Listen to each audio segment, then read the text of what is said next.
this is Sunava. And this is Johannes. And you are watching Board Gaming Ramblings. And today we are taking a look at Rise, published by DLP Games and Capstone Games, designed by Remo Consadori and Marco Pranzo. It plays from 2 to 4 players in 60 to 90 minutes. So this is the game that I was excited to play because it was just saying, in this game, you're moving on tracks. Yeah. And it was blatantly going out and not trying to hide it.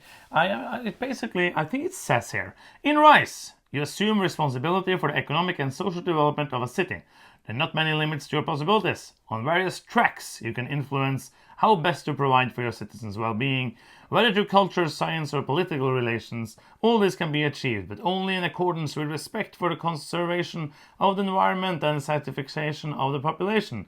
Yeah. There's no theme. I like it. Not even trying. Yeah, they're kind of trying. They said tracks there, yeah. but they were going to say, you're going to rule a city. That's not what you do. You move on tracks. But it was kind of like a game. I saw it. Oh, it's going to be 10 tracks. You're going to move on tracks. And when you move on a track, you're going to get a bonus. And that bonus is going to be you move another track, and then you get to move another track. And then you might get 2 different points, or a point, or a coin. It is, many people have called it Roll and Write the board game. Yeah. And we're going to see if that's what it is. Is it fantastic? Is it horrible? How can you find out? Yes, watch this video and you will find out all the things you want to know, maybe about Rise. For example, does it taste better than a banana? I think it does. So if this is your first time on the channel, is there something you can do? Yes, you can subscribe. It's a button down there. You can even click the bell button to get notifications when we post more videos about more games that taste better than bananas. Yes, because board games are food. Wait, the other way around. Not food. Never I don't mind. know. So let's start with a brief overview. This game has, you're going to play 12 rounds. Each round you are going to choose an action. And there is, which you will see on your screen right now in picture form of magic of editing, you will see that you can choose different action cards. And the more to the right you choose your action card, you're going to have to pay more money. And you also then will be able to trigger more events. Good and bad events will be triggering for people who have not taken their action yet. And when everybody has placed, if somebody places where you are, you're going to get a little bonus activation. And then you're going to start activating the row from left to right. So if I place on the first action, I will do that. Then it will trigger the first event for everybody who hasn't done the turn yet. And then the second card and so on until you're finished with all the cards. Then you're going to continue doing that 12 times. The cards mostly have, or all the cards have 2 different actions you can choose from. A free one or one that costs money, which is most of the time better. Not always better for you, but most of the time kind of a more powerful action. And when we say action, it's moving on tracks. So I can maybe then pay 2 coins to move 3 on the track instead of 1. When I move on the track, I will get bonuses, as I said, which are going to be moving on other tracks, getting victory points, getting some points, or turning over this school tile or book tiles, which I'm calling them, which are these small activations you can do from time to time. And what do? They move you on tracks. Yes. So you're trying to move on tracks better than the other players to get more points and be the track master of Rise. And that's the brief overview. Let's talk about all the other stuff, which is more interesting. Yes, the game consists of a lot of boards, and each board corresponds to a track. And they have colorful artwork on them, but I care about the tracks. I think that the symbols are nice in this game. It's very very logical what the symbols mean, and a lot of symbols are corresponding to a different track. Yes. So it's easy to see where you on the track you are. It's easy to see if you move on the track what you will get, and it's it's nice. It's few components other than the tracks. Yeah, it looks like it looks nice. It's a game you will look at and be like, that's a lot of tracks. That's tracks. It's like, what you get. Many Euro games are kind of like trying to hide their track. These are like, we are tracks and proud of it. Yes. Is basically what they said. It also has a rule book. It's pretty hefty because it's half of it is in German and half of it is in English. Is it German? I thought it was Italian. No, it's German. Yeah. It is actually one of my least favorite ways to do a rulebook, because I'd rather have 2 of them than throw away the German one, which I'm never going to use. I think it's fine in small, lighter, smaller rulebook, but that means that this is now a 32-page rulebook instead of a 16-page rulebook, and it makes it a bit more clunky. Just one thing I don't like, that's just personal.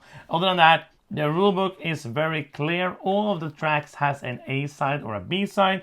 The A side being more like beginner friendly and the B side being more advanced. You can mix and match them like the Rulebook says to play the A side first, and it's very simple. Like you see, the setup is going to be like setup for A sides, setup for B sides, and then you're going to have all the different tracks explained. The first the A side and the B side. Very simple to find out what you want.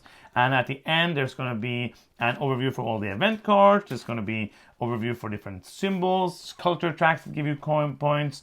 Very, very simple game because it's mostly moving on tracks, which is something you will get bored of hearing in this review. Because tracks. It's tracks. Yes, there are no player aids, but the symbols are so clear. Yes. I didn't need it any time, and the rulebook is nice. There is kind of like not a player aid, but there is a rule or a round reference in the top of the action board. It says all different phases of the round. That is nice.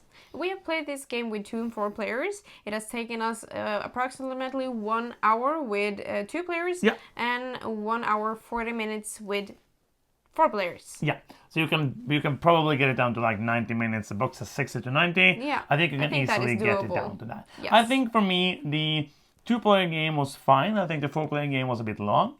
Yeah. That's my feeling of it. I don't know how you felt. I agree. If you can get the 4-player game Downer.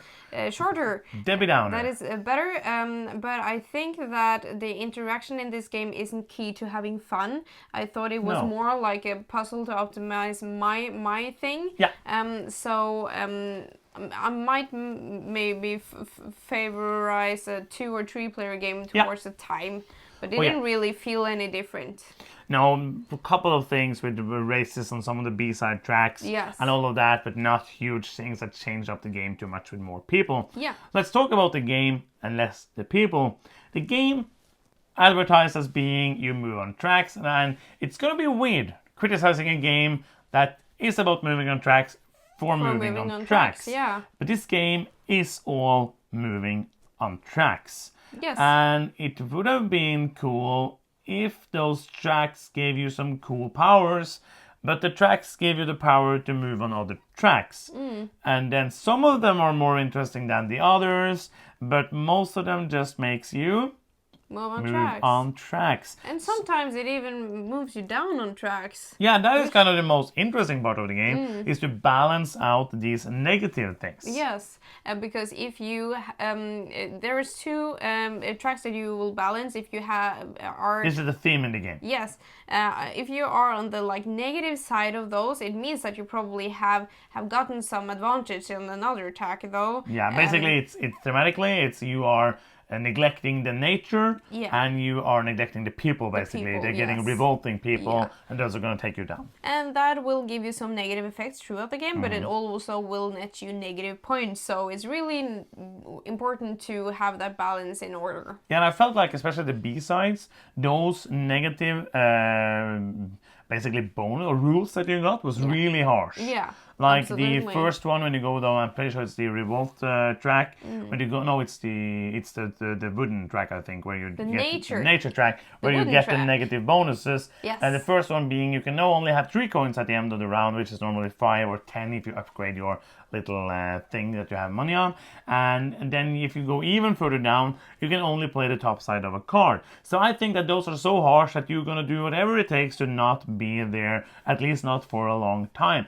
But I think that balancing of those tracks is kind of the most interesting part about the tracks. The thing I think is the best part of the game is that action selection part. Oh, I agree, absolutely. I think it's interesting to see, first up, what actions are available, okay, what tracks am I interested in focusing on, and also if I place, for example, on the 3rd space, what 2 events am I triggering before, or maybe it's a negative event there, then I have to see if the action that I want to choose is still that good. Maybe there is multiple events, maybe there's a positive events that kind of cancels out the negative one, or I can just go furthest to the left to just don't care about the events.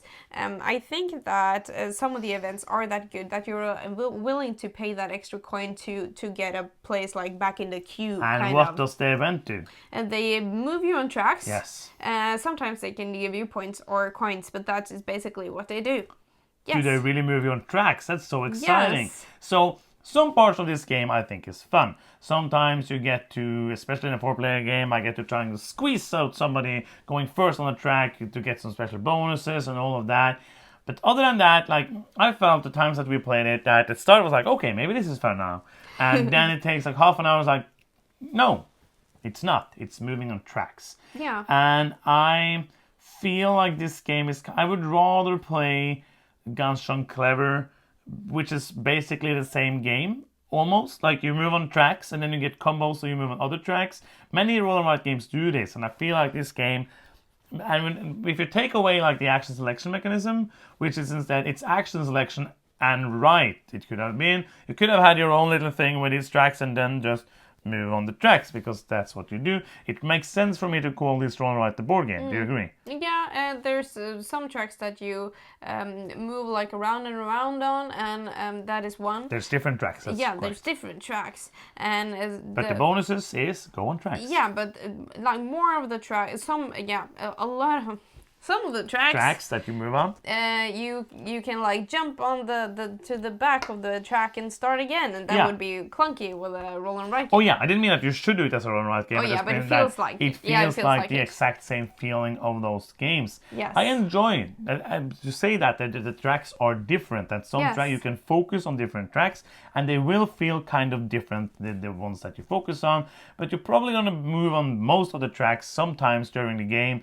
Even though you will focus on some tracks more than others. I enjoy, as I say, some tracks are long and you will get to the end. Some tracks you can have shortcuts to go fast to the end, but you don't want to go too fast because then you will not be able to move more on it. Some you will reset and get all the bonuses that you got to so far and all of that. I enjoy the fact that there's an A and B side. Yeah, I agree. I felt the B side was better. It's kind of like this, so it's not like, oh, this much better. But I think, in a game where, as you said, sometimes it can feel a little bit samey when you're moving on tracks. It's really nice that you can actually mix and match with A and B sides to see, like, if you find, like, oh, this was different. And I felt like also it was cool that the more, like, powerful tracks had, like, all these negative moving on the other tracks to balance it out. I thought that the action selection in the beginning was like where my brain was using its capacity to be like, okay, that felt meaningful to me. The track movement, I thought, because you move on tracks in this game. Yes, you move on tracks. I thought that was fine. But most of the time, the pleasantness of moving on tracks is quite short-lived, unless you get like a lot of these combos, which doesn't happen that often in this game, I feel like. I will say that all games, every single game I play, have these moments of, oh no, this is fun because I get to do the super cool thing. Yeah. And this game also has that. Yes. But other than that, it's not very exciting for me.